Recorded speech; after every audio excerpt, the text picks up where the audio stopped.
ప్రభునామమునకు స్తోత్రములు. నన్ను ప్రేమతో ఆహ్వానించినటువంటి రేవడన్ సుధీర్ మోజెస్సాయి గారికి నా హృదయపూర్వకమైన వందనములు. మీ అందరికీ వందనములు. పాస్టర్ గారికి, వారి కుటుంబానికి మీ అందరికీ హృదయపూర్వక వందనాలు తెలియజేస్తున్నాను.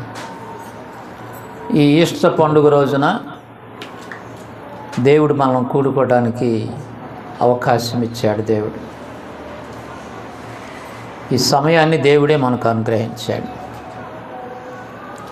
ఈస్టర్ పండుగ, దీనినే పునరుద్ధాన పండుగ అని కూడా అంటారు.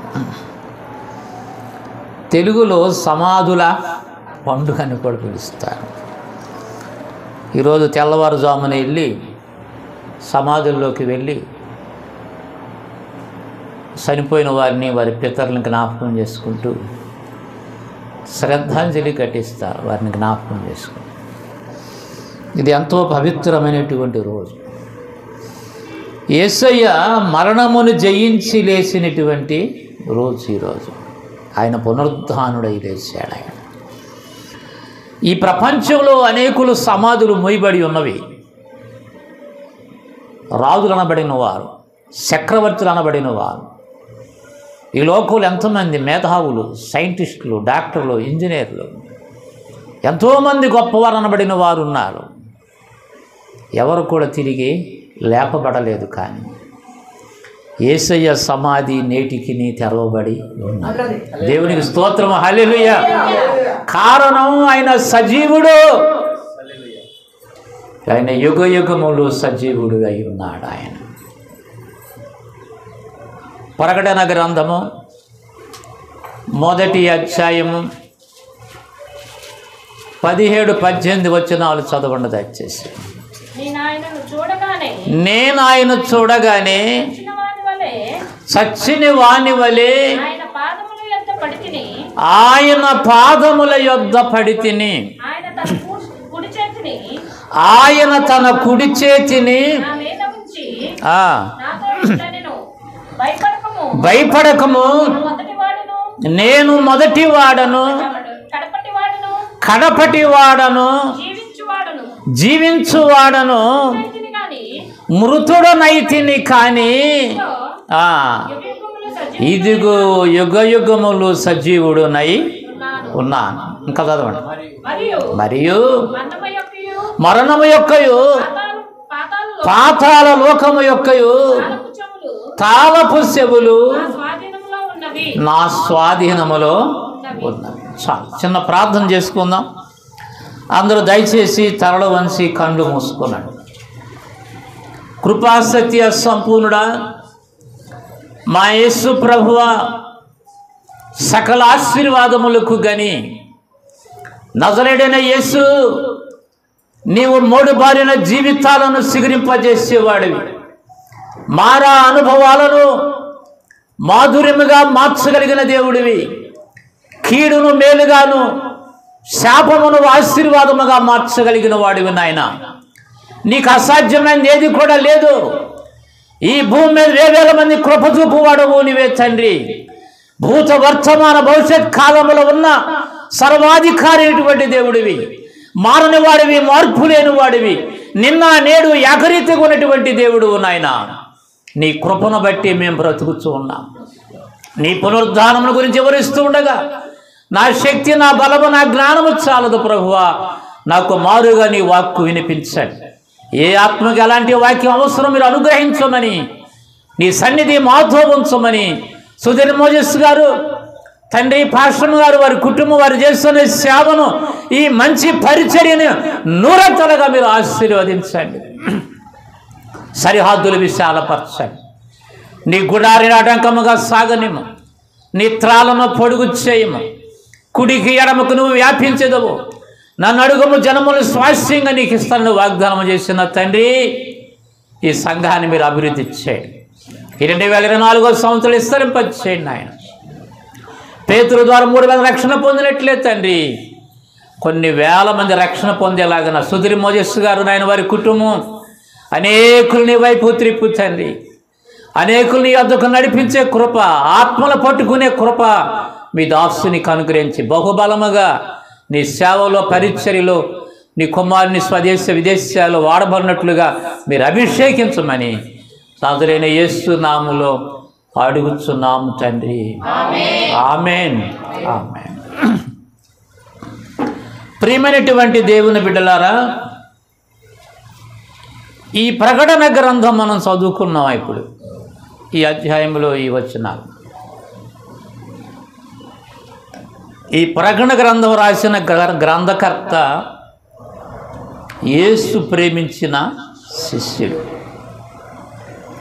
యోహాను 3 పత్రికలు రాశాడు, యోహాను సువార్త రాశాడు, ప్రకటన గ్రంథము రాశాడు. ఈయన బహుశా శిష్యుల్లో ఈయన చిన్నవాడై ఉంటాడని బైబిల్ పండితుల అభిప్రాయం. పైగా బంధువు యేసు ప్రభుకి ఈ యోహాను. ఈయన జబదీయ కుమారులు అంటారు, యాకోబు యోహాను. వీరి తల్లి పేరు సలోమి, మరియమ్మ తల్లికి దగ్గర బంధువులనే అభిప్రాయం ఉన్నది. యేసు ప్రేమించినటువంటి శిష్యుడైన ఈయన పద్మాసు దీపమందు పరవశుడైనప్పుడు ఆయన మూడాకాశమునకు అక్కడికి వెళ్ళాడు. పద్మాసు పరవశుడై పరలోకము తెరవబడుట, ధవల సింహాసనం పైన కూర్చున్న యేసయ్యను చూస్తున్నాడు. ఆయన నేత్రములు అగ్నిజ్వాలల వలె మండుచూ ఉన్నవి. ఆయన తల వెంట్రుకలు తెల్లని ఉన్నిని పోలినవై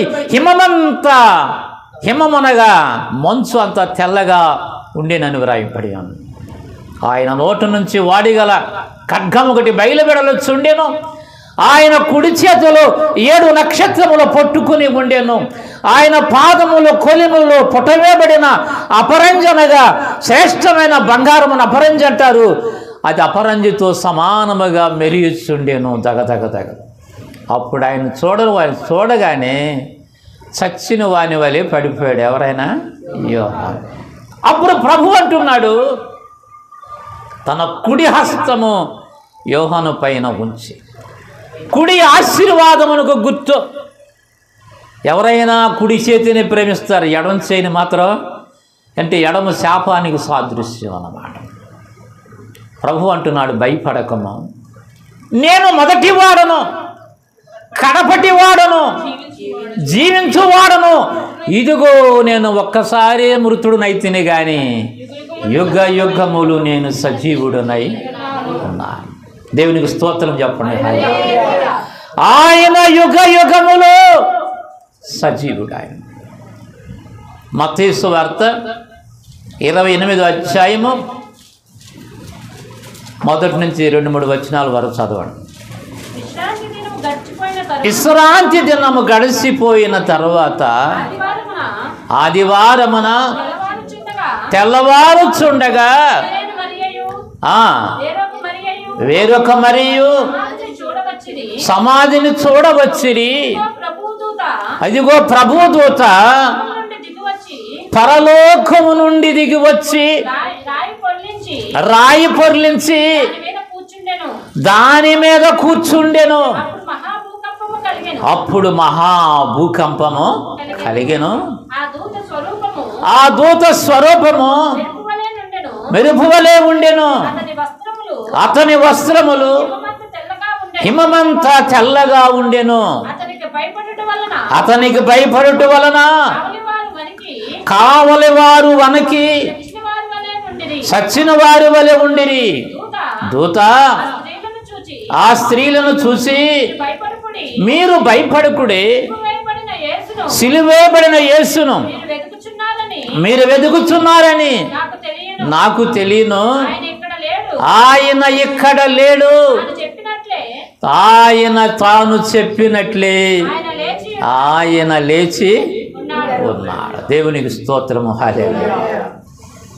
దేవదూత మొట్టమొదట ప్రభువు లేచాడు అని ప్రకటన చేసింది. దేవదూత పరలోకం నుండి దేవదూత దిగి వచ్చింది. యేసు ప్రభువుని శుక్రవారం సిలువ వేశారు. ఎన్ని గంటలు సిలువ వేశారు ప్రభువుని? ఉదయం ఎన్ని గంటలైంది సిలువ వేసినప్పుడు? 9 గంటలకు ప్రభువుని సిలువ వేశారు. ఉదయం 9 గంటలకి ఆ రాత్రి అంతా ఆయన్ని తిప్పుతూనే ఉన్నారు. గెత్సేమనే తోటలో అరెస్ట్ చేసి సన్హెద్రి సభకి, అన్నాస్ కైఫాసు వద్దకు, తర్వాత హేరోదు రాజు దగ్గరికి, తర్వాత పిలాతు యొద్దకు, ఈ విధంగా ప్రభువుని వారు ఆయన్ని శిలువ మరణానికి అప్పగించి ఆయన్ని కొరడాలతో కొట్టుకుంటూ గోల్గతా కప్పాల స్థలం దగ్గరికి వచ్చేసరికి, ప్రభువుని సిలువేసేసరికి టైము ఉదయం 9 గంటలు. 9 గంటల నుంచి 3 గంటల వరకు ప్రభు సిలువ పైన వేలాడాడు. ప్రభు 7 మాటలు పలికాడు సిలువ పైన, అమూల్యమైన మాటలు అవి. ఒకసారి చెప్పండి ప్రభు పలికిన మాటలు. మొట్టమొదటి మాట, తండ్రి వీరేమి చేయిస్తున్నారో వీరు ఎరుగురు కనుక వీరిని. రెండవ మాట, సిలువ పైన ఉన్న దొంగతో అన్నాడు, నీవు నేడు నాతో కూడా పరదైస్సులో ఉండు. మూడవ మాట, అమ్మా ఇదిగో నీ కుమారుడు. నాలుగవ మాట, ఏలీ ఏలీ లామా సబక్తాని, నా దేవా నా దేవా నన్నెందుకు నీవు చెయ్యి విడిచితివి అన్నాడు. ఐదవ మాట, లేఖనము నెరవేరినట్లు దప్పికొనుచున్నానన్నాడు. ఆరవ మాట, తండ్రి అప్పగించిన పైన నీ సమాప్తం చేశాడు, సమాప్తమైనది అన్నాడు. ఏడవ మాట, తండ్రి నా ఆత్మను నీకు అప్పగించుకున్నాను. ఇక 6 గంటల లోపే ఆయన్ని భూస్థాపన చేయాలి. అరిమతెమ యేసేపు, నికోదేము ఇద్దరు మాత్రమే సాహసించి పిలాతు యొద్దకు వెళ్ళారు. శిష్యులు ఏమయ్యారు? పారిపోయారు, చెదిరిపోయారు. పేతురు ఏమన్నాడు? ప్రభువా నీ కొరకు నా ప్రాణం పెడతానన్నాడు. నా కొరకు నువ్వు ప్రాణం పెట్టిదువా పేతురు? నన్ను ఎరుగునని ముమ్మారు అబద్ధం వాడుతావు. లేదు ప్రభువా నేనంటే ఏందో అనుకున్నావు అన్నాడు. నాకు తెలుసయ్యా నీ సంగతి, నువ్వు బలహీనుడు అని. ప్రభువుని ఆ గెత్సేమనే తోటలో అరెస్ట్ చేసి పేతురు ఎక్కడైతే చలిమంట కాసుకుంటూ కూర్చున్నాడో అదే రోడ్లో గుండా తీసుకుని వెళ్తున్నారు. అప్పటికే పేతురు ముమ్మారు అబద్ధం ఆడటం అయిపోయింది. అబద్ధం ఆడి ఖాళీగా ఉండాడు. ఇక అబద్ధం ఆడటం అయిపోయింది. అమ్మతోడు బిడ్డతోడు అంటాం. ప్రభు అంటే ఆ పేతురును అబద్ధం ఆడే అనలేదంట, పేతురు ముఖం వైపు చూశాడంట ప్రభు. అప్పుడంట పేతురు ప్రభు ముఖమును చూడలేక వెలపలికి పోయి తలపోయిసు, ప్రభువా నువ్వే గెలిచావయ్యా, నేనే ఓడిపోయాను. మనం ఎన్ని అనుకున్నా రక్తమాంసం కలిగిన వాళ్ళు బలహీనలు మనం. ఏమండి, మనం పరిశుద్ధులు కాలేదు. ఆయన మాట అన్నాడు తప్పడు. ఆయన ఎన్నడన్న మాట ఆయన చెప్పినట్టే లేచి ఉన్నాడు. దేవుని బిడ్డలారా గమనించినట్లయితే పేతురులో గొప్ప సంగతి ఏంటంటే ఎప్పుడు పొరపాటు చేసినా పశ్చాత్తాపడేవాడంట. 2 దోణులు నిండిపోయిన చేపలు. ఏలినవాడా రాత్రి అంతా మేము ప్రయాసపడ్డాం తండ్రి, ఆయన నీ మాట చొప్పున వలవేతం అన్నప్పుడు విస్తారమైన చేపలు పట్టాయి. 2 దోణులు నిండిపోయినాయి. ప్రభువా నేను పాపాత్ముడు అయ్యా, నన్ను విడిచిపెట్టి వెళ్ళిపో. పేతురు ఆయన మాటలు చాలా బాగుంటాయి. పేతురు అంటే నాకు చాలా ఇష్టం. ఎందుకంటే ఆయనలో ఉన్న గొప్ప గుణం ఏంటంటే పొరపాటు చేసినప్పుడు పశ్చాత్తాపడేవాడు. అది పశ్చాత్తాపాన్ని మించిన ప్రాయశ్చిత్తమా లేదన్న. ఇప్పుడు విశ్రాంతి దినము గడిచిపోయిన తర్వాత ఆదివారము తెల్లవారుస్తుండగా, ఇప్పుడు యేసు ప్రభుని ఇక శుక్రవారం 6 గంటల లోపే భూస్థాపన చేశారు. సిలువపై నుంచి కిందకు దించారు. 3 గంటలప్పుడు, ఇంచుమించు 3 గంటలప్పుడు ఆ దేశం అంతా ఏం కమ్మింది? చీకటిలో కమ్మింది. తర్వాత ఏం జరిగింది? దేవాలయం తెర 2గా చినిగిపోయింది.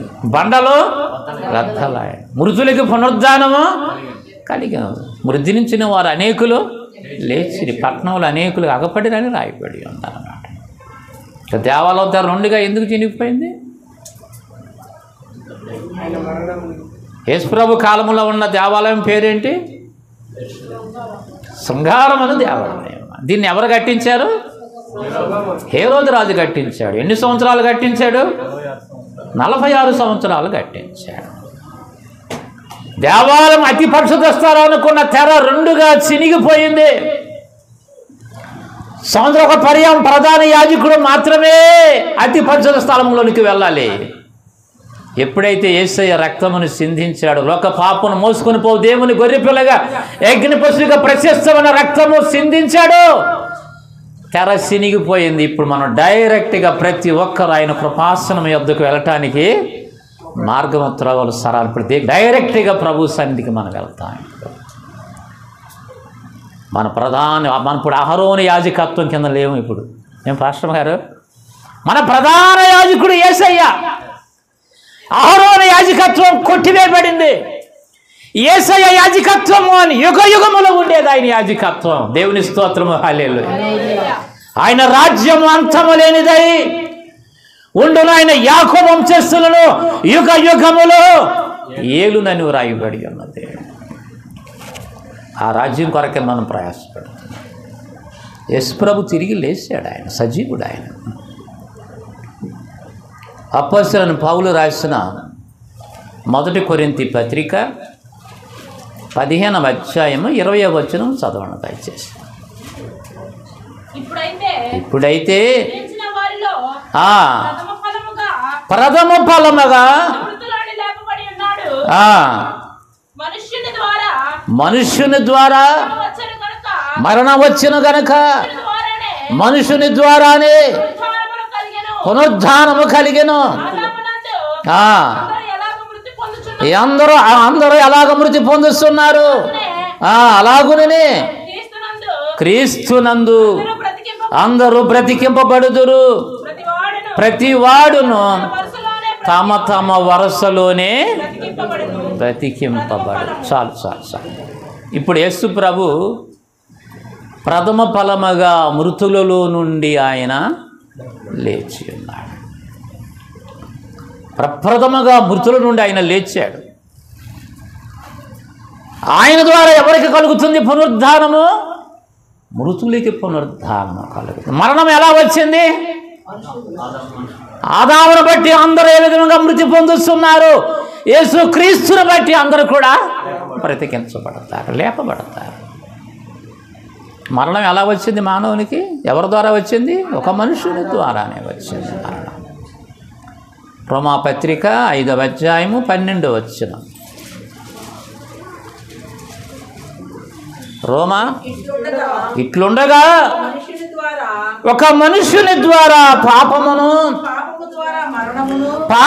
ద్వారా మరణమును లోకములో ఎలాగున ప్రవేశించెను, అలాగుననే మనుషులందరూ పాపము చేయుట వలన మరణము అందరికీ సంప్రాప్త.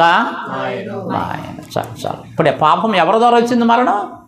ఇట్లుండే ఒక మనుష్యుడు అనగా ఆదాము ద్వారా పాపము, పాపము ద్వారా మరణము లోకములో. మరి అందరూ ఆదాము పాపం చేసాడు, ఆజ్ఞ అతిక్రమి. మరి మనకెందుకు వచ్చింది మరణం? మనం కూడా ఆదాము సంతానమే కదా, అవాదములు సంతానమే కదా. మొట్టమొదటి పండు తింది అవ్వమ్మ ఆదామా? అవ్వమ్మ తింది. తినవద్దని ఆజ్ఞాపించింది ఎవరికి దేవుడు? వృక్షఫలము తినవద్దు ఆదాము చెప్పిన. అవ్వమ్మ కూడా చెప్పినట్టే మరి. పక్కన ఉండి వెంద అంతే చెప్పిందాను ఆదాము. సగం పండు తింది, సగం దాచిపెట్టింది. ఎవరి కోసం? ఆదాము కోసం. మరి ఆదాముకు దేవుడు చెప్పాడు కదా ఈ వృక్ష ఫలములు తినవద్దని. దేవుడు చెప్పాడు, నేను తినను అనొచ్చుగా. మరి ఎందుకు తిన్నాడు? మరి భార్య మాట విన్నాడు.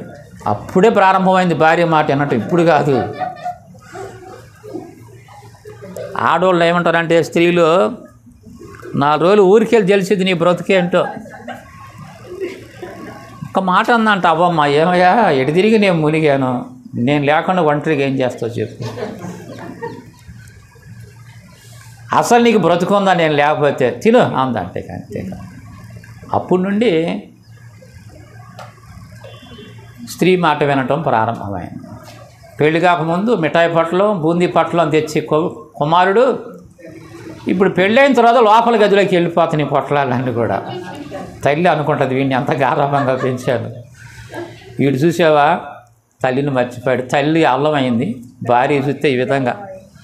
ఇంత ఆమె ప్రేమ గొప్పదా అనుకుంటుంది. కానీ బైబిల్ ఏం చెబుతుందంటే పురుషుడు తన తల్లిని తండ్రిని విడిచి తన భార్యని హత్తుకున్న ఈ మర్మము ఇదేదో మందు పెట్టింది అనుకుంటుంది తల్లి, మందు పెట్టం కదా, అది మర్మం అన్నాడు దేవుడు. ఏంటది? మరలా వస్తాడు తర్వాత, ఒక అమ్మాయి పుట్టిన తర్వాత మళ్ళీ తల్లి దగ్గరికి. అది దేవుని బిడ్డలారా గమనించండి, మిమ్మల్ని కొంచెం నవ్వించాలని చెప్పాను. వాక్య భావనకి వెళ్ళినట్లయితే దేవుని బిడ్డలారా, ఒక మనుషుని ద్వారానే పాపము ఈ లోకములో ప్రవేశించింది.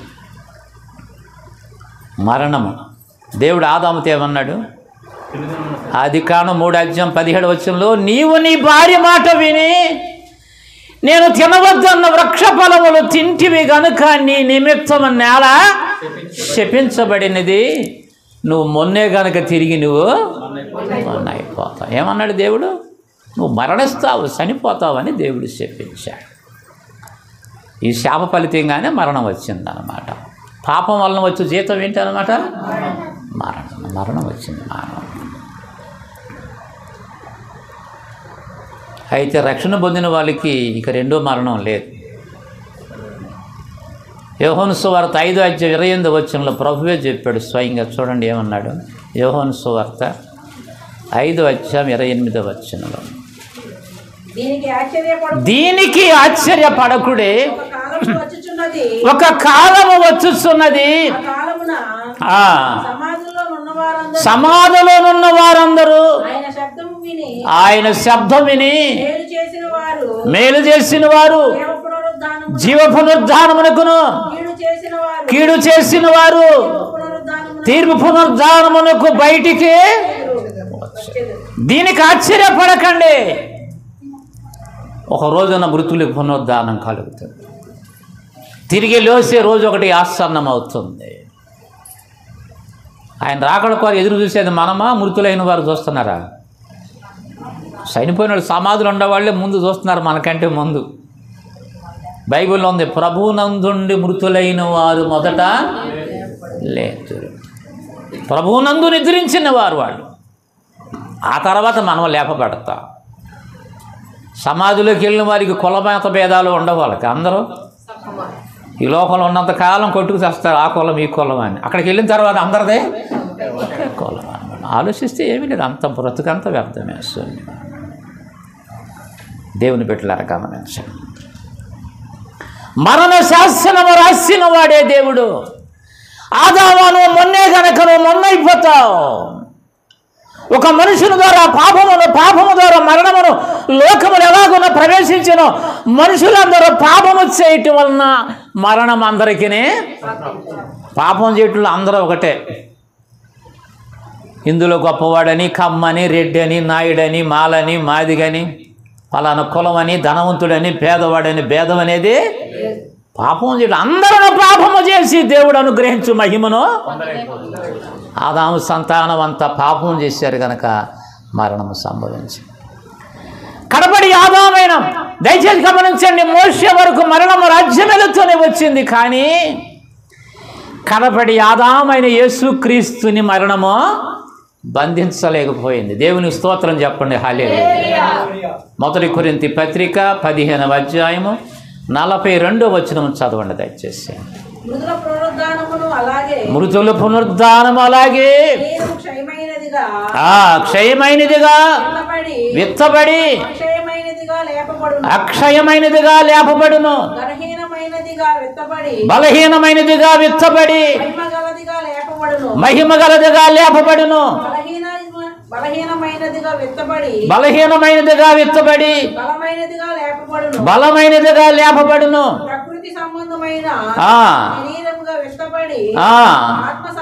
ఆత్మ సంబంధమైన శరీరముగా లేపబడును. ప్రకృతి సంబంధమైన శరీరం ఉన్నది కనుక ఆత్మ సంబంధమైన శరీరము కూడా ఉన్నది. చాలు ఇందు విషయమై ఆదామును మొదటి మనుష్యుడు జీవించు ప్రాణి అయిను. కడపటి ఆదాము జీవింపజేయు ఆత్మ ఆయన. మొదటి ఆదాము, కడపటి ఆదాము. మొదటి ఆదాము ద్వారా లోకములోనికి శాపము మరణము ప్రవేశించింది. కడపటి ఆదాము ద్వారా మానవునికి పాపక్షమాపణ, పాప విమోచన, మృతులకి పునరుద్ధానము కలిగింది. మొదటి ఆదాము జీవించు ప్రాణి, కడపడి ఆదాము జీవింపజేయు ఆత్మ. దేవునికి స్తోత్రము, హల్లెలూయా. మొదటి ఆదాము గొప్పవాడా, కడపడి ఆదాము గొప్పవాడా? మొదటి ఆదాము శరీరాశ నేత్రాశ జీవపటమును జయించలేకపోయాడు, కానీ కడపడి ఆదాము వీటిని జయించాడు. లోకమును జయించాడు, లోకాశలను జయించిన వాడు, పాపమును జయించిన వాడు, మరణమును జయించిన జయశాలి ప్రభువే చెప్పడు, ఇదిగో మీరు ధైర్యము తెచ్చుకునండి, నేను లోకమును జయించి ఉన్నాను. లోకమును జయించున్నది మన విశ్వాసమే. దేవుని ఆయన ద్వారా మనము దేనినైనా ఈ లోకంలో జయించగలం. యేసు ప్రభు పునరుద్ధారణ అయిన తర్వాత మొట్టమొదట మగ్దలేనే మరి కనిపించాడు ప్రభు. యోహాను సువార్త 10 నిమిషాలు నేను క్లుప్తంగా ముగిస్తా. యోహాను సువార్త 20వ అధ్యాయము 15వ వచనం చదవండి. అమ్మా ఎందుకు ఏడ్చుస్తున్నావు, ఎవరిని వెతుకుచున్నావని ఆయనను తోటమాలి అనుకుని, అయ్యా నీవు ఆయన మోసుకుని పోయిన ఎడలా ఆయన ఎక్కడ ఉంచావో నాతో చెప్పుము, ఆయన ఎత్తుకుని పోవుదునని చెప్పాను. ఎవరు ఏడుస్తున్నారు అక్కడ? నా ప్రభువుని ఎవరో, సమాధి ఖాళీగా ఉంది, నా ప్రభువుని ఎవరో ఎత్తుకుని పోయారు అంటుందామా. నా ప్రభు సమాధి లేడు, ఖాళీగా ఉంది. ప్రభు మరీ ఎదురే కనపడి నిలిచాడు. ఆయన యేసును చూసి మరియా, చాలు ఏమని పిలిచాడు? అప్పుడు ఆమె ఏమంది? రబ్బూని, హీబ్రూ భాషలో రబ్బూని అనగా బోధకుడా అని పిలిచింది ప్రభు. అమ్మనే మాట ఎంత తీనైన మాట అండి. సృష్టిలో అమ్మనే ప్రాధానికి ఎంత ప్రాధాన్యత ఇచ్చాడు. బాగా ఫ్యాషన్ రేగిపోయి మమ్మీ మమ్మీ అంటున్నారు అందరూ. ఈజిప్ట్లో ఉన్నటువంటి పిరమిడ్లని, శవాలు నిల్వ ఉంచేటువంటి అవి మృతదేహాలు పాడవకుండా పిరమిడ్లు కట్టారు ఈజిప్ట్లో. వాటిని ఏమంటారంటే మమ్మీలు అంటారు. మమ్మీ అంటే అర్థం శవం అని అర్థం. నువ్వేమని పిలుస్తున్నారు పిల్లలు? అదేం పిలిపించుకుంటున్నారు? Mummy mummy. వాడు ఏడ్చేటప్పుడు పైకి ఎక్కేటప్పుడు మమ్మీ అంటాడు, కింద దిగేటప్పుడు మమ్మీ అంటాడు, ఏడ్చేటప్పుడు మమ్మీ అంటాడు, నవ్వేటప్పుడు కూడా మమ్మీ అంటాడు. చూడండి, ఫ్యాషన్ బాగా పీసు రేగిపోయింది బాగా మన ఆంధ్రాలో. అమ్మనే పాట ఎంత చక్కని మాట అండి. మనం దెబ్బ తగలంగానే ముందు అమ్మ అంటామా నాన్న అంటామా? ఎందుకని? మొట్టమొదటి తల్లి ఒడినే చూస్తారంట. ఇదివరకు వెనకటి రోజుల్లో హాస్పిటల్కి వెళ్లకుండా ప్రసవించే రోజుల్లో మొట్టమొదటి తల్లినే చూసేవాడు. ఇప్పుడు ముందు నర్సును చూస్తున్నారు. ఇప్పుడు ఆ రోజులు పోయి ప్రభు అంటున్నాడు, అమ్మా ఎందుకు ఏడ్చుస్తున్నావు, ఎవరిని వెతుకుతున్నావు? ప్రభువుని గుర్తుపెట్టలే. ఎవరో అనుకుంది, తోటమాలి అనుకుంది ప్రభువుని. తోటమాలితో పోల్చింది ఆ లోకరక్షకున్నావా? అయ్యా నా ప్రభువుని ఎవరు ఎత్తుకుపోయారయ్యా, చెప్తే తీసుకుంటానయ్యా నేను ప్రభువుని. మరియా నువ్వు భయపడవద్దు అని ప్రభు నన్ను తాకవద్దు నన్ను అన్నాడు. ఇంకా నా తండ్రి యొద్దకు నేను ఎక్కిపోలేదు. యేసు ప్రభు మరణ శాసనం రాశాడు, కానీ ఆయనే మరణించాల్సి వచ్చింది, దేవుడే కదా. హెబ్రీ పత్రిక 9వ అధ్యాయంలో పౌలు చక్కగా రాస్తాడు చూడండి. 9:16 వచనం. సుధీర్ మోసిస్ గారికి వాక్యం అంటే కొట్టిన పిండి ఆయనకి. మరణ శాస్త్రం ఎక్కడ ఉండనో మరణ శాస్త్రం రాసిన వాని మరణము అవశ్యము. ఆ శాస్త్రమును రాసిన వాడు మరణము పొందితేనే అది చెల్లును. అది వ్రాసిన వాడు జీవించి ఉండగా అది ఎప్పుడైనాను చెల్లునా. అమ్మో జాగ్రత్త చదువు. మళ్ళీ నేను అదే తప్పు చెప్పాను, యూట్యూబ్లో పెడుతున్నాడు పాస్టర్ గారు, మళ్ళీ అందరూ తప్పు పాస్టర్ గారు తప్పు చూసిన అనుకుంటారు. అది జాగ్రత్త చదవాలి. అదే చాలా జాగ్రత్త చదవాలి బైబిల్. అందుకే బైబిల్ ఉంది, యెహోవా గ్రంథమును పరిశీలించి తెలుసుకున్నాడు. చెవి గలవాడు, మనం చదివేవాళ్ళ కంటే వినేవాళ్ళు పొట్టుకుంటారు, తప్పులు ఎక్కువ గుర్తుపెట్టుకోండి. అందుకని చాలా జాగ్రత్తగా చదవండి వాక్యం. ఓ పాస్టర్ గారు ఒక ఆమెకు ఒక కంఠస్థ వాక్యం ఇచ్చాడండి. రచించిన దాని వెదకి రక్షించుటకు మనిషి కుమారుడు లోకమునకు. ఆమె 6గురితో పోట్లాడితే కానీ 7వ మనిషితో మొహం కడుక్కాదంట. అలాంటి ఆమె పేరు రాజమ్మ, కడప జిల్లా. ఆ వాక్యం మర్చిపోయి అందంట ఒక మాట, నడిచిపోయిన దాన్ని రక్షించడానికి యేసుప్రభు ఈ లోకానికి రక్షించిన దాన్ని అనుభవం నడిచిపోయింది అంటే ఆ రోజు తెల్ల జుట్టు ఆమెతో పోట్లాడిందంట. అది ఆశలో ఉందన్నమాట. సరే, మంచిది వాక్య భావన. కనుక దేవుని బిడ్డలారా, వాక్యాన్ని గమనించినట్లయితే మరణ శాసనము రాసిన వాడిని మరణం అవశ్యము. మరణ శాసనము రాసిన వాడు దేవుడే. ఆయనే మరణించాల్సి వచ్చిందంట. దేవుడే చెప్పిన వాడే మరణించాల్సి వచ్చింది. మరణం అంటే ఏంటి? ఆయన కూడా రుచి చూడాల్సి వచ్చింది అన్నమాట. ఆయన దేవుడు కనుక తిరిగి లేచాడు. ప్రభు ఈ లోకంలో ఉండగా చెప్పాడు, నా గొర్రెలు నా స్వరం వింటే నా గొర్రెలు కొరకు నా ప్రాణం పెట్టేదను, నేను ప్రాణం పెట్టుటకు నువ్వు తిరిగి తీసుకున్నట్టుకు నాకు అధికారము కలదు. ఆయనకి అధికారము, పంచభూతముల మీద అధికారము కలిగిన దేవుడు, సర్వ సృష్టి మీద అధికారము కలిగిన దేవుడు, ప్రాణం మీద కూడా అధికారము కలిగిన వాడు ఆయన. ప్రభు ఒక మాట అన్నాడు మార్త మరియములతో మాట్లాడుతూ, పునరుద్ధానము జీవము నేనే. సోనియా గాంధీని అడిగే, సోనియా గాంధీ ఒకప్పుడు భారతదేశాన్ని పరిపాలన చేసింది. ప్రధానమంత్రి మన్మోహన్ సింగ్ను ఏర్పాటు చేసి చక్రం ఆమె తిప్పేది ఢిల్లీలో. ఆంధ్ర రాష్ట్రానికి వచ్చినప్పుడు అడిగింది మంత్రుల్ని, ఎమ్మెల్యేలని, అధిష్టానం అంటే ఎవరు అని.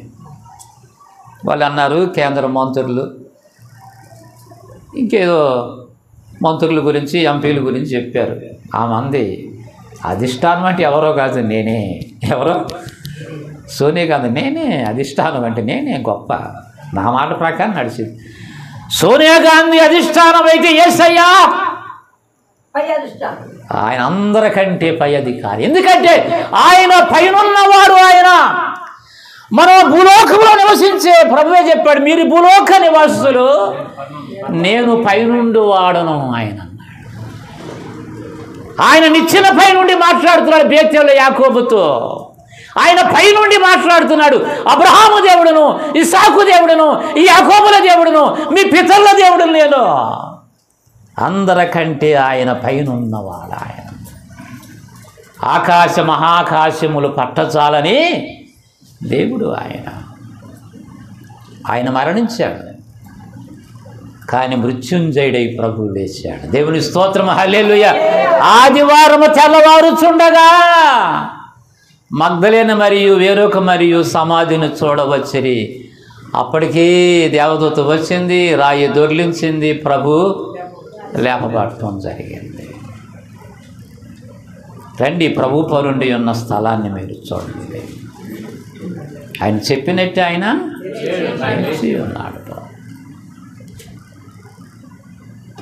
ఆయన పునరుద్ధరణైన తర్వాత 40 దినములు కనబడ్డాడు. అపోస్తుల కార్యం 1వ అధ్యాయం 3వ వచనంలో ఉంది. అపోస్తుల కార్యం 1వ అధ్యాయం 3వ వచనంలో 40 దినములు ఆయన శ్రమపడిన తర్వాత ఎన్ని దినాలు? 40 దినముల వరకు అగపడుచు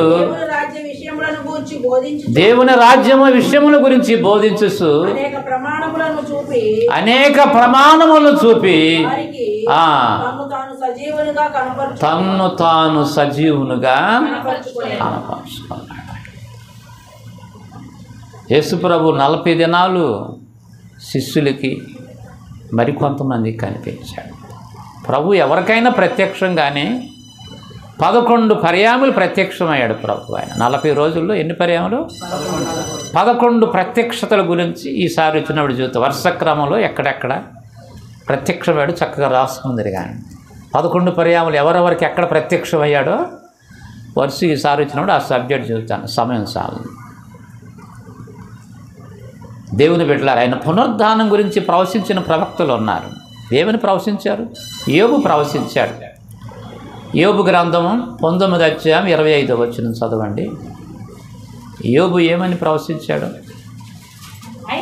అయితే నా విమోచకుడు సజీవుడనియు తర్వాత ఆయన భూమి మీద నిలుసుననియు నేను ఎరుగుదును.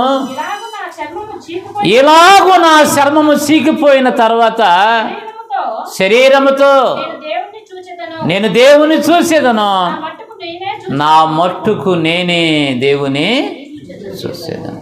యోబు ప్రవచించాడు ఏమని? నా విమోచకుడు, నేను నమ్మిన దేవుడు సజీవుడు, నేను సజీవులకే దేవుడిని కానీ మృతునికి దేవుడు కాదని రాయబడి ఉన్నది. ఆయన భూమి మీదకి వస్తాడు, నన్ను ఎందుకు ఆయన పరీక్షిస్తున్నాడు, తర్వాత సుడిగాల్లో ప్రత్యక్షమై నాతో మాట్లాడతాడు. ఏమో 40-42 వచ్చి 32 అధ్యాయం 42 అధ్యాయం వరకు దేవుడు సుడిగాలు యోబు ప్రత్యక్షమై మాట్లాడతాడు. తర్వాత భూమి మీదకి వస్తాడు, నాకు దైవికమైన స్వస్థత కలుగుతుంది. యోబు ప్రవచించాడు పునరుద్ధానమును గురించి. దావీదు ప్రవచించాడు 16వ కీర్తన 9-10 వచనాలు చదవండి దయచేసి. దావీదు ప్రవచించాడు 16వ కీర్తన 9-10 వచనాలు. నా హృదయము సంతోషించుచున్నది, నా ఆత్మ హర్షించుచున్నది, నా శరీరము కూడా సురక్షితముగా నివసించుచున్నది. ఎందుకనగా నీవు నా ఆత్మను పాతాళములో విడిచిపెట్టవు, నీ పరిశుద్ధుని కుళ్ళు పట్ట. దావీదు ముందుగానే యేసు ప్రభు తిరిగి లెగుస్తాడు అని ఆయన పునరుద్ధానం గురించి ముందుగానే ప్రవచించాడు.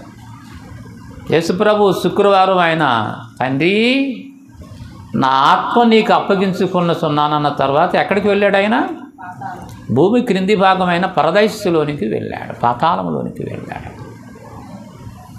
అప్పుడు వరకు శరలో ఉన్నారు. ఆదాము నుండి మోషే వరకు చనిపోయిన మృతులైన వారందరూ ఆత్మలు ఉండే నివాస స్థలము, దాన్నే శర అన్నారు. లాజరు వెళ్ళింది ఎక్కడికి? లాజరు చనిపోయి ఎక్కడికి వెళ్ళాడు? అబ్రహాము రొమ్ము అని కూడా అన్నారు దాన్ని. అబ్రహాము రొమ్ము శర, మధ్యలో అగాధము. ధనవంతుడు ఎక్కడున్నాడు? పాతాళములో ఉన్నాడు అన్నమాట. యేసుప్రభు అక్కడికి వెళ్ళి ఆ శరలో ఉన్న వారిని తీసుకుని ఆదివారం ప్రభు లెగుస్తాడు.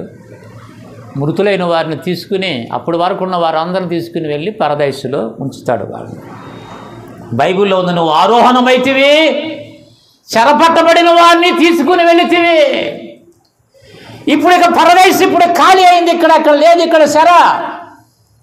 2 కొరింథీ 12 అధ్యాయంలో పౌలు 3 ఆకాశములు ఉన్నట్లు రాస్తాడు. ఎక్కడుంది ఇప్పుడు?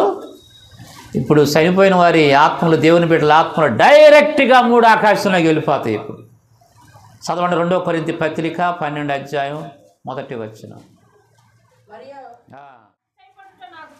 అతిశయపడుట నాకు తగద కానీ అతిశయపడవలసి వచ్చినది ప్రభువుని దర్శనమును గూర్చియు ప్రత్యక్షతను గూర్చియు క్రీస్తునందున్న ఒక మనుషుని ఎరుగుదును. అతడు 14 సంవత్సరముల కిందట 3 ఆకాశమునకు కొనిపోబడిను. శరీరముతో కొనిపోబడిను. నేను ఎరుగను, అది దేవునికే. ఈ 2 కొరింథీ పత్రిక 12 అధ్యాయముల పౌలు, అపోస్తలుడైన పౌలు 3 ఆకాశమునకు వెళ్ళి అక్కడ అనేకమైన మాటలు విన్నట్లు, ఆయన దర్శనములు చూసినట్లు రాశాడు. అక్కడ 3 ఆకాశములోనికి వెళ్ళాడు.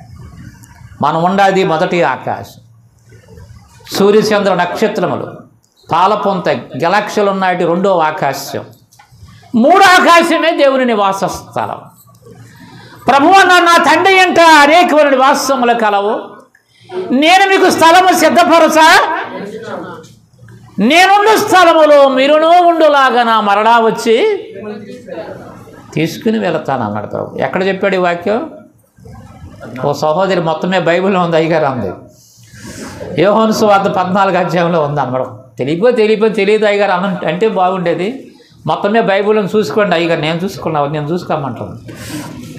నా తండ్రి అంటే అనేకమైన నివాసములు కలవు, నేను మీకు స్థలము సిద్ధపరచా, నేనుండు స్థలములు మీరును ఉండులాగా నా మరలా వచ్చి నేను ఈ పరలోకాన్ని తండ్రి ఏమన్నా అంటే నా తండ్రి ఇల్లు అన్నాడు. దాన్ని ఏమన్నాడు? నా తండ్రి ఇల్లు. ఆయన జవల సింహాసనం మీద ఆసీనుడై ఉన్నాడు. 4 జీవుల గానములతో 20 పెద్దలతో పరిశుద్ధుడు పరిశుద్ధుడు పరిశుద్ధులని ప్రతిగానములతో కీర్తించబడుతూ ఉన్నాడు ఆయన. పరలోకంలోని భాగాలు ఉన్నాయి. ఈ పరదైసు పరిశుద్ధుల నివాస స్థలం, ఇది ఒక ప్యారడైజ్ అన్నమాట. దానిపైన స్ఫటిక సముద్రం ఉంటుంది. స్ఫటికేనా? ఆ సముద్రం దాటితే పైన పరలోకం ఉంటుంది అన్నమాట. మధ్యలో ఒక సముద్రం ఉంటుంది అంతే. ఈ పరదేశంలో ఉన్న వారికి పరలోకం కనపడుతూ ఉంటుంది. ఇది భక్తుల నివాస స్థలము. యేసయ్య వచ్చినప్పటి నుండి, యేసయ్య వచ్చినప్పుడు చనిపోయిన వారు, మృతులైన వారి నివాస స్థలం ఇప్పుడు అక్కడ ఉన్నారు పరదేశంలో. ఇప్పుడు ప్రస్తుతం నిద్రించుతున్నారు. ఇంక వాళ్ళు వచ్చి మహిమ దేహాన్ని ధరించుకోవాలి. బ్రతికుండగానే మరణం చూడకుండా వెళ్ళిపోయిన వాళ్ళు 2 ఉన్నారు. ఎవరు చెప్పండి? హానోకు. ఇప్పుడు 45 సంవత్సరములు దేవునితో నడిచాడు. తర్వాత యెహోవా అతను తీసుకుని పోయిన కనుక అతడు లేకపోయినని రాయపడి. తర్వాత ఇంకెవరు వెళ్ళారు? ఏలియా కొరకు ఏమొచ్చినాయి? అగ్ని రథములు, అగ్ని గుర్రములు వచ్చినాయి. సుడిగాలి చేత ఆ రథం ఎక్కి ఏలియా వెళ్ళిపోయాడు. ఇప్పుడు ఏలియా ఎక్కడున్నాడు? హానోకు ఎక్కడున్నాడు? ప్రశ్న. ఇప్పుడు పరలోకంలో ఎవరున్నారు? పరదేశంలో ఉన్నారు. అపోస్తుల కార్యం 2వ అధ్యాయం 31వ వచనం చదవండి దయచేసి. అపోస్తుల కార్యములు 2వ అధ్యాయము 31వ వచనం ముగింపులోకి వస్తున్నాం. క్రీస్తు పాతాళములో ఇడువబడలేదనియు, ఆయన శరీరము కుళ్ళిపోలేదనియు దావీదు ముందుగా తెలుసుకుని ఆయన పునరుద్ధానమును గురించి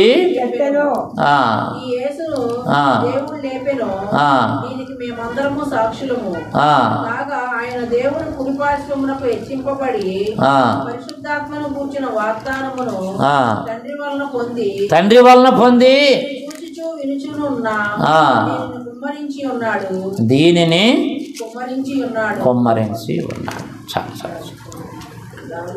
ఇప్పుడు దావీదు పరలోకమునికి ఎక్కిపోలేదు అంటాడు అండి మోజేసాయి గారు. దావీదు సమాధి యెరూషలేములో ఉంది. హెబ్రోన్లో కదా, హెబ్రోన్లో ఉంది సమాధి. ఆ సెల్ ఫోన్లో దావీదు సమాధి చూస్తే మనకు యూట్యూబ్లో పెట్టారు. ఆ సమాధి మీద ఆయన ధరించిన వెండి కిరీటాలు ఉన్నాయి. బంగారం కిరీటాలు కూడా ధరించుంటాడు. బంగారం పెడితే ఎవరైనా తీసేస్తారేమోనని వెండి కిరీటాల వరకు ఉంచారు అక్కడ. దావీదు కేడి ఉంటుంది. వాళ్ళ జెండా గుర్తు కూడా దావీదు కేడమే, నక్షత్రం అన్నమాట. దావీదు నక్షత్రం అంటారు దాన్ని. ఇజ్రాయేలుకి ప్రాముఖ్యమైన వారిలో దావీదు ఒకడు. డేవిడ్ చక్కని పరిపాలన చేసినటువంటి వాడు. యోధారాజులు ఎంతమంది? యోధారాజులు ఎంతమంది పరిపాలన చేశారు? 20 మంది కదా. యోధారాజులు 20 మంది, ఇజ్రాయేల్ రాజులు 19 మంది. యోధారాజులందరికంటే దేవునికి ఎక్కువ మహిమ తెచ్చిన వాడు, దేవునికి ఇష్టడుగా ఉన్నటువంటి వాడు ఎవరంటే భక్తుడైన దావీదు. ఆయన కీర్తనలో దేవుని ఆరాధిస్తాడు, దేవుని కృతజ్ఞతాస్తుతులు చెల్లిస్తాడు, ఎల్లప్పుడూ ప్రార్థన చేయువాడు దావీదు. ఎక్కువ మహిమ తెచ్చిన వాడు దావీదు. ఇజ్రాయేలు ప్రాముఖ్యమైన వారిలో దావీదు ఒక్కడు. పాత నిబంధనలో అబ్రహాం వాళ్ళకి ఇంపార్టెంట్. ఆ తర్వాత మోషే, అబ్రహాము, మోషే, దావీదు, వీళ్ళ ముగ్గురు బాగా ఇంపార్టెంట్ యూదులకి, ప్రాముఖ్యమైన వాళ్ళన్నమాట. దయచేసి గమనించండి దేవుని బిడ్డలారా. ఆయన పునరుద్ధానం గురించి భక్తులు ప్రవశించారు. దావీదు ఎక్కిపోలేదు పరలోకములకు, ఆయన కూడా అక్కడే పరదైస్తులో ఉన్నాడు. ఇప్పుడు పరలోకానికి ఎక్కిన వారు ఎవరు మరి?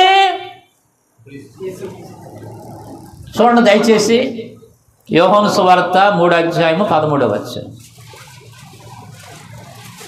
ఇక్కడ నేను ముగింపు మాటలు చెబుతున్నా. 3:13 యోహాను సువార్త 3:13. పరలోకము నుండి దిగి వచ్చిన వాడే మనుష్య కుమారుడే తప్ప పరలోకమునకు ఎక్కిపోయిన వాడు ఎవడను లేడు. దేవునికి స్తోత్రం చెప్పండి. హల్లెలూయా. 90% పాదిరులు ఏమని చెబుతారు? పరలోకంలో ఉంటున్నారు అన్న. పరలోకం, పరదేశికి పరలోకానికి తేడా తెలియదు కొంతమందికి. యేసు ప్రభు ఒక్కడే పరలోకమునికి ఎక్కినవాడు. మిగిలిన వాళ్ళు ఎక్కడున్నారు? ప్యారడైజ్లో, పరదైస్లో ఉన్నారు. దావీదు ఎక్కిపోలేదు ఎక్కడికి, పరలోకమునికి ఎక్కిపోయింది ప్రభు ఒక్కడే. దేవుని బిడ్డలారా గమనించండి, ఆయన పరలోకమందు ఉన్నాడు. ఇప్పుడు పరదైస్సులో ఉన్నారు పరిశుద్ధులు. వాళ్ళు శరీరములు ధరించుకొని మరలా వస్తారు రెండవ రాకడలో. ప్రభువు కోటాను కోట్ల దేవదూతలతో మహామహిమతో మేఘాడి లోకములకు అరుదించినప్పుడు సమాధులు తెరవబడతాయి. పౌలంట మనమందరము నిద్రించము కానీ రెప్పపాటులో కడబోర మృగగానే మృతులు అక్షయులుగా లేపబడుతురు. క్షయమైన దేహము అక్షయతను ధరించుకుంటుంది, మర్త్యమైనటువంటి దేహం అమర్త్యను ధరించుకుంటుంది అన్నాడు. ఒక రోజున మహిమ దేహంతో లేచే రోజు ఒకటి ఆసన్నమవుతుంది. సమాధులు తెరవబడే రోజు, మృతుడికి పునరుద్ధానము కలుగుతుంది. ప్రభు త్వరగా వస్తున్నాడు. ప్రకటన 3:7 ఇదిగో నేను త్వరగా వచ్చుస్తున్నాను, ప్రతి నేత్రము ఆయనను చూచును, ఆయనను పొడిచిన వారందరూ కూడా ఆయన చూసేవారు. ప్రపంచానికి ఒకనాడు కనబడతాడు ప్రభు. సంఘం ఎత్తబడిన తర్వాత, శ్రమల కాలం గతించిన తర్వాత ప్రభు కోటాను కోట్ల దేవదూతలతో మహామహిమతో మేఘారుడై ఆయన లోకానికి వచ్చినప్పుడు మొట్టమొదటి ఆయన పాదం ఎక్కడ పెడతాడు? ఒలీవల కొండ మీద ఆయన పాదం పెడతాడు. యోహాను అది జకర్యా గ్రంథం 14:4 ఆయన ఒలీవల కొండ మీద పాదం పెట్టగా అక్కడి నుండి ప్రభు ఎక్కడికి వెళ్తాడు? మొట్టమొదటి ఒలీవల కొండ మీద పాదం పెట్టిన తర్వాత ప్రభు వచ్చిన నాటికి దేవాలయం కట్టబడింది. అప్పుడు డైరెక్ట్గా ప్రభు ఇప్పుడు 12 గుమ్మాలు కట్టాడు నెహెమియా. 7 గుమ్మాలు కాలగర్భం, ఇప్పుడు 5 గుమ్మాలు కాలగర్భంలో కలిసిపోయి 7 గుమ్మాలు ఉన్నాయి. అందులో గోల్డెన్ గుమ్మ అందమైంది. యేసయ్య మట్లాదివారం నాడు మాత్రమే ఆ గుమ్మం గుండా వెళ్ళాడు. ఇప్పుడు ఆ గుమ్మం మూసివేయబడింది. ఎందుకంటే రాబోయే దేవుని కుమారుడు మెస్సయ్య ఈ గుమ్మం గుండా వస్తాడు అని వాళ్ళు దాన్ని మూసివేశారు. ప్రభు మరలా ఒలివల కొండ మీద దిగి అక్కడి నుండి డైరెక్ట్గా గోల్డెన్ గుమ్మం గుండా దేవాలయంలో ప్రభు ప్రవేశిస్తాడు. దేవుని స్తోత్రం, హల్లెలూయా. దాని గురించి ప్రవచనం యెహెజ్కేలు గ్రంథం 44 చదవండి దయచేసి, మొదటి వచనం నుంచి. యెహెజ్కేలు గ్రంథం 44 ముగించు. 44 మొదటి వచనం.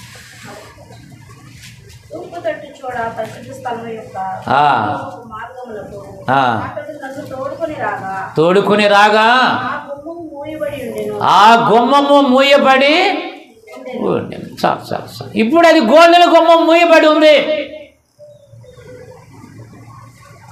ముస్లిమ్స్ ఏం చేశారో తెలుసా? రాబోయే మెస్సయ్య ఈ దేవుని కుమారుడు ఒలివల కొండ మీద పాదం పెట్టి యెరూషలేము దేవాలయంలో ప్రవేశిస్తాడంటని ఆ దేవాలయంలో ప్రవేశించకుండా ఉండటానికి మధ్యలో సమాధులు కట్టించారంట. ఇప్పుడు వాళ్ళు దేవుడికి వెళ్ళటానికి సమాధులు అడ్డం వస్తాయా? అవసరం లేదు. ఆయనకి అసాధ్యమైంది లేదు. దేవుడికి సమయం అయిపోయింది. సరే, మంచిది. మరి ఆయన ద్వారా మృతులు పునరుద్ధానం కలుగుతుంది. మనం అందరం ఆయన రాకడకు సిద్ధపడదాం.